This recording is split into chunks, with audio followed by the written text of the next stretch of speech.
Assalamualaikum warahmatullahi wabarakatuh. Gimana kabarnya anak semua?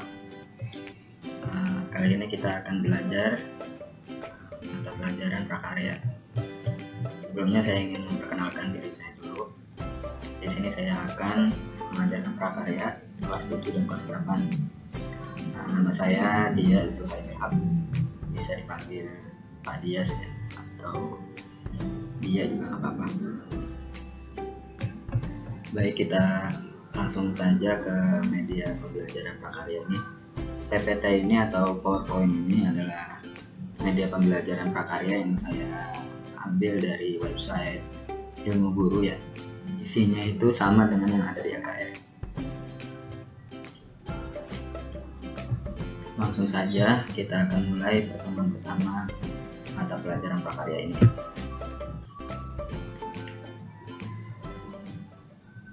Bab 1 di pelajaran prakarya ini ada kerajinan serat dan tekstil ya.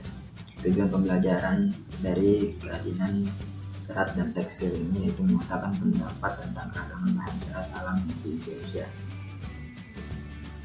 sebagai ungkapan rasa bangga dan wujud rasa syukur pada Tuhan. Tujuan pembelajaran selanjutnya menyatakan pendapat tentang keragaman karya kerajinan dari serat alam sebagai ungkapan rasa bangga dan wujud rasa syukur pada Tuhan. Yang ketiga, memahami pengemasan produk kerajinan dari serat alam agar tetap awet dan lebih bernilai ekonomis serta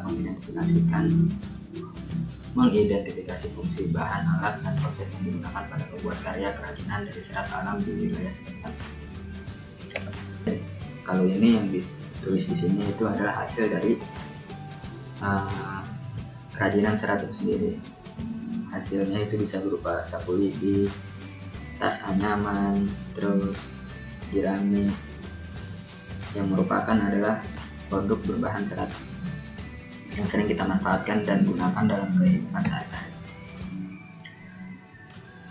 Pertama, mengenal produk kerajinan dari bahan serat alam dan serat buatan dan teknik pembuatannya. Jenis bahan kerajinan dari serat alam adalah sebagai berikut.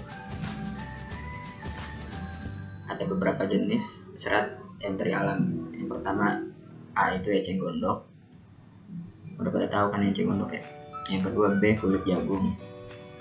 Yang ketiga, pelepah pisang. Yang keempat, daun pandan. Yang kelima, sabuk kelapa. Dan yang keenam, tali agel. Nah, selanjutnya penjelasan atau cara pengolahan kerajinan dengan eceng gondok atau dari eceng gondok. Pertama-tama, tanaman eceng gondok bisa dibuat berbagai kerajinan tangan karena memiliki serat yang cukup kuat. Selanjutnya, agar mudah dibentuk, eceng gondok sebaiknya dikeringkan terlebih dahulu. Dan hal ini disebabkan eceng gondok merupakan tanaman basah yang hidup di permukaan air. Nah, karena eceng gondok ini tanaman basah atau tanaman yang hidup di permukaan air, sebaiknya kita memilih eceng gondoknya terlebih dahulu untuk dikeringkan. Selanjutnya itu sebelum dikeringkan, eceng gondok harus dipilih. Nah, ya emang harus dipilih dulu kan terlebih dahulu untuk mendapatkan eceng gondok yang sudah tua. Jadi yang dipilih-pilih ini eceng gondok yang sudah tua-tua ya. Dan selanjutnya penjemuran dilakukan selama kurang lebih minimal 7 hari dengan cara ditempatkan di permukaan tanah sehingga dihasilkan eceng gondok yang bersih, lentur, kering, sempurna, tidak tumbuh jamur serta tidak rusak ataupun busuk. Dan selanjutnya yaitu bahan serat dari kulit jagung. Jagung biasanya hanya dimanfaatkan bijinya untuk keperluan pangan, sedangkan kulit dan rambut jagung tidak dimanfaatkan lagi sehingga menjadi limbah rumah tangga. Keseringan ini memang kita manfaatin yang terlihat saja ya, kayak misalkan hasil buah-buahan. Kayak ini kan jagung salah satunya yang benar-benar bisa langsung dikonsumsi gitu, tapi tidak memanfaatkan limbah-limbahnya gitu. Padahal limbah tersebut bisa kita kelola. Nah, salah satunya bisa dijadikan seperti kerajinan serat seperti itu. Nah, ini dari kulit jagung ini ternyata bisa dikreasikan menjadi kerajinan yang bernilai estetik tinggi. Selanjutnya, kerajinan kulit jagung dapat dibuat menjadi aksesoris, pajangan, atau barang bermanfaat lainnya. Yang ketiga, kerajinan serat dari pelepah pisang. Sebagian besar orang menganggap pelepah pisang hanya sebagai sampah yang mencemari lingkungan. Pelepah pisang atau batang semua adalah sampah yang biasanya tidak dimanfaatkan karena dianggap tidak berguna. Namun pelepah pisang dapat dimanfaatkan sebagai bahan untuk membuat kerajinan. Di tangan orang kreatif, pelepah pisang dapat dibuat menjadi sebuah tas, sandal, bingkai, lampu, serta produk kerajinan lainnya. Bingkai lampu maksudnya. Sebenarnya banyak ya serat-serat yang dari alam, serat alam itu yang bisa kita kreasikan atau kita kita olah untuk menjadi sebuah kerajinan. Selanjutnya yaitu proses pemanfaatan pelepah pisang untuk produk kerajinan. Dari batang pohon pisang yang masih utuh dalam keadaan segar, kemudian dijemur, ini kalau nggak salah hasilnya udah dijemur ya, pelepah pisang yang sudah dikelupas dan telah dijemur siap digunakan sebagai bahan kerajinan. Lalu hasilnya bisa dijadikan sendal, bisa dijadikan tas atau lain sebagainya. Di sini gambarnya sendal ya, hasil produk dari kerajinan berbahan pelepah pisang, yaitu berupa sendal. Yang keempat ini serat alam dari daun pandan. Daun pandan pada umumnya digunakan sebagai bahan pewarna alami atau penyedap makanan. Yang kita tahu memang daun pandan itu buat pewangi atau pewarna makanan. Kayak misalkan contohnya kalau akan pakai daun pandan. Pandan merupakan tanaman non-kayu yang termasuk serat alam sehingga dimanfaatkan sebagai bahan membuat kerajinan. Selanjutnya sabut kelapa. Yang kelima nih ya, sabut kelapa.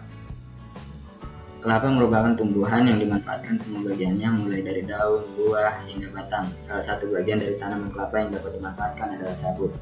Sabut kelapa terdapat pada buah kelapa. Bagian ini berbentuk serat yang dapat digunakan untuk berbagai keperluan, misalnya untuk mencuci piring, membersihkan kerak. Serat sabut kelapa ini juga dapat dimanfaatkan untuk menghasilkan produk kerajinan yang bernilai estetik.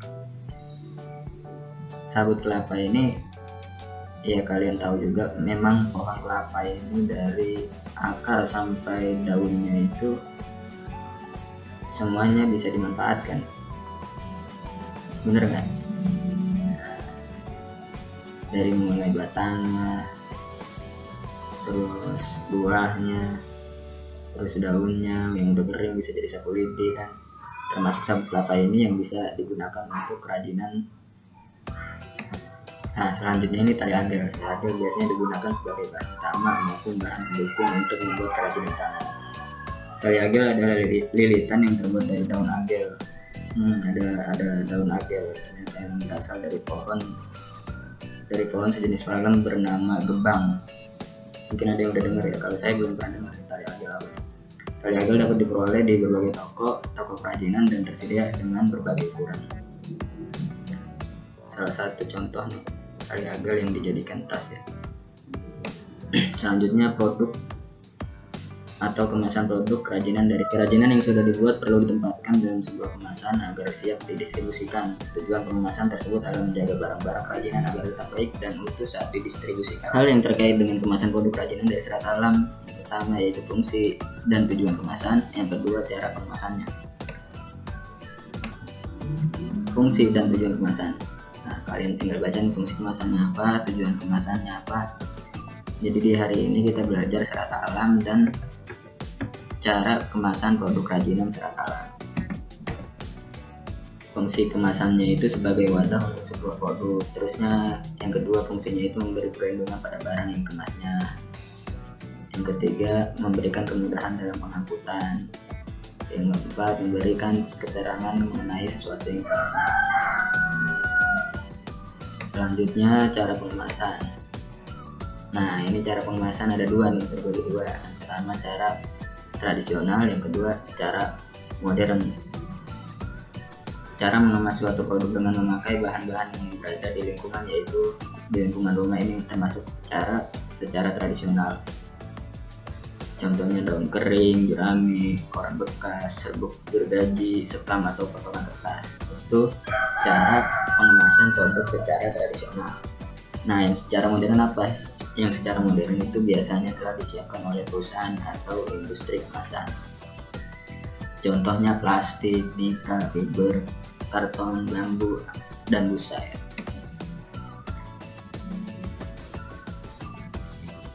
Cara pengemasan. Nah, kalau tadi kita melihat cara pengemasan, bagian dari cara pengemasan itu ada dua, yaitu terbagi dua. Yang pertama dari cara tradisional, yang kedua dari cara modern. Nah, yang selanjutnya ini cara pengemasan praktiknya itu seperti apa gitu.